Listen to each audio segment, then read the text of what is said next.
क्या 100 घंटे में खत्म हो जाएगा वक्फ बोर्ड और देश भर में लागू हो जाएगा सनातन बोर्ड?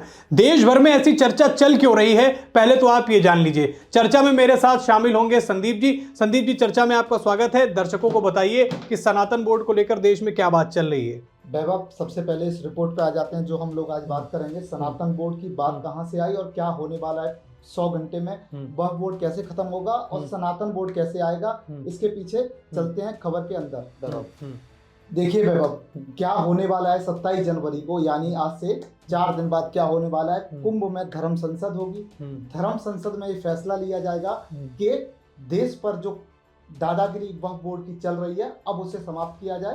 अब वो समय आ गया है, इसी के लिए धर्म संसद कुंभ में लगने जा रही है। वैभव, उसके बारे में पहले दर्शकों को बता देते हैं, फिर खबर पे आते हैं। हाँ, बिल्कुल। होने वाला क्या है वैभव? बिल्कुल, पहले दर्शकों को ये चीज समझा देता हूं कि तो चलिए आपको बता देते हैं कि धर्म संसद में इस बार किस बात की चर्चा हो सकती है। उस बातों को पहले मैं आपको एक छोटा सा सार दे देता हूं। देखिए, देश के अंदर कई सारे जो है मठ हैं और उसके जो बड़े संत हैं वो इस धर्म संसद में शामिल होने वाले हैं और साथ ही साथ धर्म संसद में सनातन बोर्ड गठन का प्रस्ताव भी रखा जाएगा। अगर इस पर सहमति जताई जाती है तो ये भी हो सकता है कि बहुत जल्द देश के अंदर हिंदू संगठन बोर्ड की जिसको लेकर मांग चल रही है वो भी इस धर्म संसद का हिस्सा हो सकती है और वहीं से इस बात की चिंगारी उठ सकती है। और क्या होगा, देश भर में मठ और मंदिरों के सरकारी नियंत्रण हटाकर सनातन बोर्ड के अधीन करने का प्लान है। यानी कि जैसे वक्फ बोर्ड में क्या होता है कि उनकी जमीनें किसी एक जगह पर हैं या फिर खासतौर पर मस्जिदों की बात करें तो वो उनके प्रॉपर्टी उनके हिस्से में आ जाती है, वैसे ही मंदिरों को लेकर भी हिंदू सनातन बोर्ड की तैयारी जो है बनाने की तैयारी की जा सकती है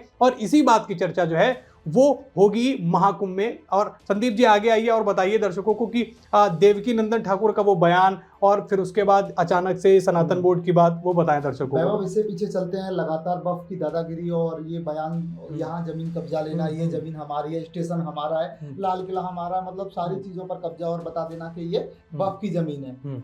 मतलब सरकार के पास इतने ताकत नहीं जितनी वक्फ के पास ताकत है, यानी जिस जमीन को बताते हैं ये इनकी हो जाती है। और ऐसा ही देखने को मिला जब ये बात कर रहे हैं कुछ दिन पहले कि काशी में 2, 4, 5, 10 घर नहीं 25% काशी वक्फ का हिस्सा बता रहे हैं। यानी दुनिया के पृथ्वी के सबसे पहले शहर, पृथ्वी का बसा हुआ सबसे पहला शहर, दुनिया का सबसे पहला शहर काशी महादेव की नगरी, उसमें कह रहे हैं कि वक्फ की 25% हिस्सेदारी है भैया।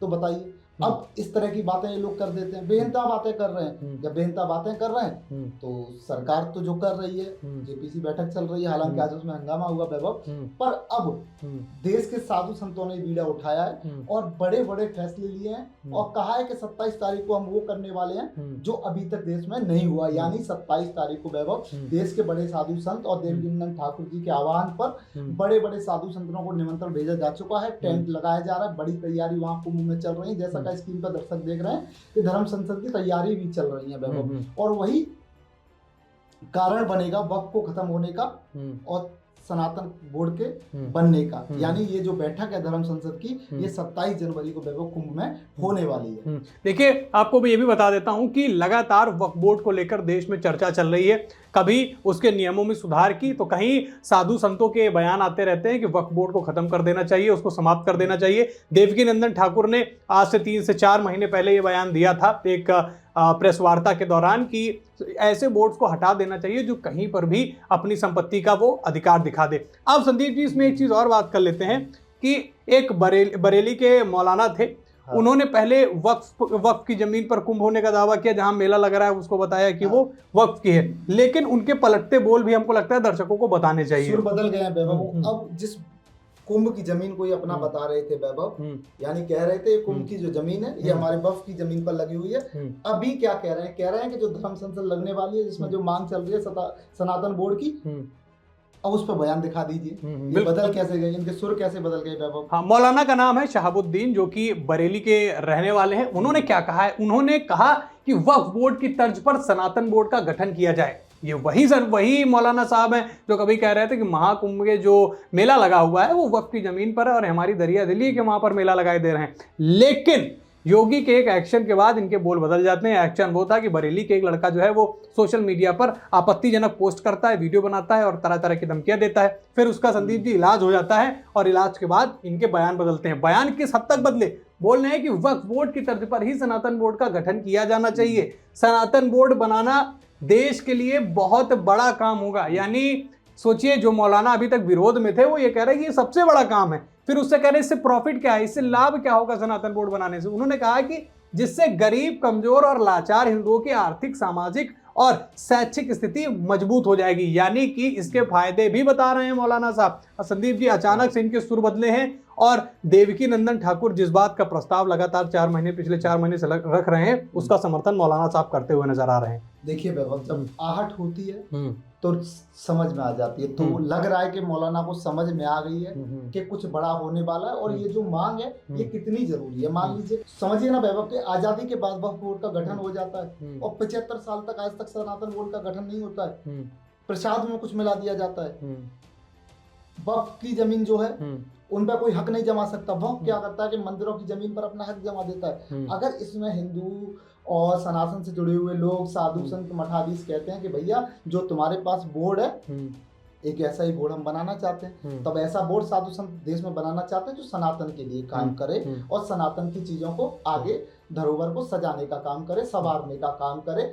साधु संत उठा रहे हैं तो मौलाना ने कहा कि भैया ये तो स्वागत योग्य है। इसीलिए इन्होंने कहा है, क्या कहा है, बनना देश के लिए बहुत बड़ा काम होगा। यानी इनको समझ आ गया, अगर ये बोर्ड जो बन जाएगा इससे किसी का नुकसान नहीं, फायदा ही है।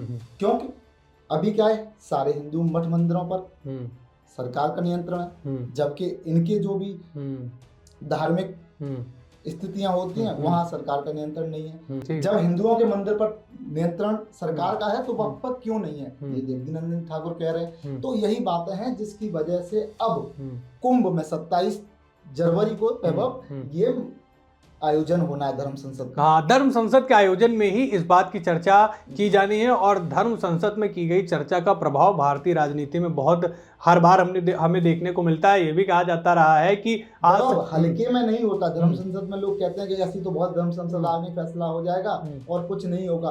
तो लोगों को, दर्शकों को याद दिलाना जरूरी है कि अगर कुंभ में कोई धर्म संसद हो रही है तो उसके मायने बहुत ज्यादा होते हैं, क्योंकि यहाँ कुंभ से ही देश की दिशा निशा तय होती है कि आगे भविष्य में सनातन के लिए साधु संतों को क्या करना है, हिंदुओं को क्या करना है। यानी कुंभ से क्लियर मैसेज यहाँ से दिया जाता है वैभव।